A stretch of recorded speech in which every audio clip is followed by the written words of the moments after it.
Welcome to the Learning Pines YouTube. We hope this video helps. Travel to the town of Astor and approach the class shrine north of the gate. The shrine is marked on your map with a purple icon and a scroll.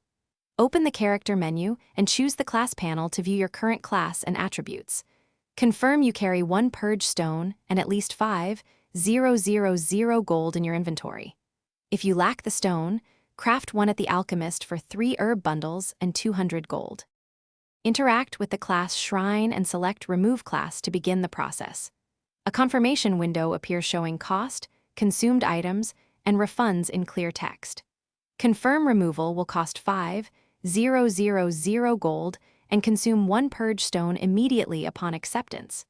The system resets your class level to 1 and refunds 75% of spent skill points as skill vouchers. Press Confirm and wait through a short animation while the shrine records your change and clears old perks. Use refunded skill vouchers to reassign 75% of your previously invested skill points. Open the Skills menu and allocate vouchers into new or existing skill trees carefully.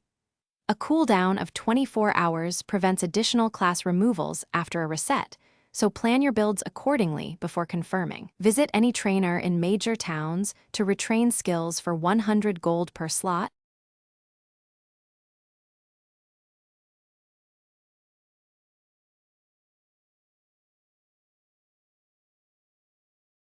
Thanks for watching. Consider subscribing if we helped you.